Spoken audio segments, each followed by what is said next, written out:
आज मैं बात करने वाला हूँ एक ऐसे इंडियन फाइटर की जिसने सिर्फ 7 फाइट्स की थी और 7 फिनिशेस करके एक परफेक्ट रिकॉर्ड बनाया था। एक ऐसा इंडियन फाइटर जिसको सब लोग यूएफसी का अपकमिंग स्टार बोल रहे थे, लेकिन जब वो अमेरिका के एक रियलिटी शो में गया तो पहले ही राउंड में नॉकआउट हो गया। तो मैं बात कर रहा हूँ महाराष्ट्र के एमएमए फाइटर अर्शियान मैमन की। उनका रिकॉर्ड, उनकी जर्नी, टीयूएफ में उनके साथ क्या हुआ और क्या ये लॉस उनके करियर के लिए एक सेटबैक होगा या फिर इट्स जस्ट द बिगिनिंग। तो लेट्स स्टार्ट द वीडियो।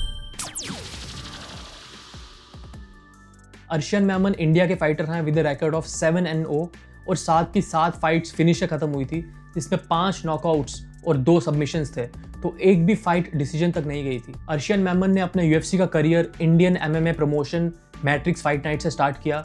उन्होंने थाईलैंड फाइटिंग चैंपियनशिप में भी फाइट की, जिसमें उन्होंने अपने ओपोनेंट को 30 सेकंड्स में नॉकआउट किया। अर्शियन का रिकॉर्ड और उनकी परफॉर्मेंसेस इतनी डोमिनेंट थी कि उनको अमेरिका के reality show the ultimate fighter में जाने का मौका मिला। द अल्टीमेट फाइटर यूएफसी की एक फाइटिंग टूर्नामेंट है जहाँ पे पूरी दुनिया से फाइटर्स आते हैं और लास्ट में जो जीतता है उसको यूएफसी का कॉन्ट्रैक्ट मिलता है। इस शो का फॉर्मेट सिंपल है, सभी फाइटर्स 2 टीम में डिवाइड होते हैं।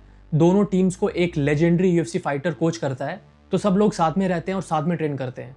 हर वीक एक फाइट होता है, जो फाइटर हार जाता है वो शो से एलिमिनेट हो जाता है और इस फाइटिंग टूर्नामेंट के फिनाले में जो फाइटर जीतता है उसको यूएफसी का कॉन्ट्रैक्ट मिलता है। इस टूर्नामेंट में अर्शियन मैमन फ्लाईवेट में खेल रहे थे और उनको डैनियल कॉर्मियर कोच कर रहे थे। अर्शियन मैमन का पहला मैचअप हुआ इमेनॉल रॉड्रिगेज के साथ, जो 5-0 से अनडिफीटेड थे। तो फाइट स्टार्ट हुआ और अर्शियन मैमन काफी अच्छा परफॉर्म कर रहे थे, लेकिन राउंड खत्म होते होते इमेनॉल रॉड्रिगेज के कुछ पंचेस कनेक्ट होने लगे और आई डोंट नो क्या हुआ अर्शियन को कि अर्शियन का हैंड्स डाउन ही रहे एंड वो अपने आप को कवर नहीं कर रहे थे।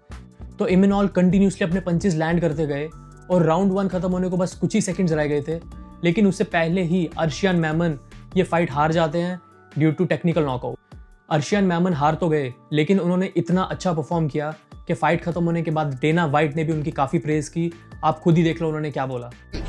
Hey, ridiculous fight. That's one of the best fights I've seen in a minute, man. Great fight. Don't be down, kid. You'll be back. Great fight, great heart, unbelievable chin, great coming back from the body shot. I mean, everything. Unbelievable fight. Yeah, congrats. Dana White के ये comment सुनने के बाद I think future में वो Russian Memon को UFC में debut करने की अपॉर्चुनिटीज दे सकते हैं। तो अर्शियन मैमन की परफॉर्मेंस देखकर एक बात तो क्लियर है कि इंडियन फाइटर्स में काफ़ी ज़्यादा पोटेंशियल है, उनको बस इंटरनेशनल लेवल ट्रेनिंग की ज़रूरत है। आई होप अर्शियन मैमन अपने वीकनेसेस पे काम करेंगे और कम बैक करेंगे और हमको जल्द ही यूएफसी में फाइट करते हुए दिखेंगे। सो आज के लिए बस इतना ही। Thank you so much for watching और मैं मिलूंगा आपसे नेक्स्ट वीडियो में। Till then, peace out.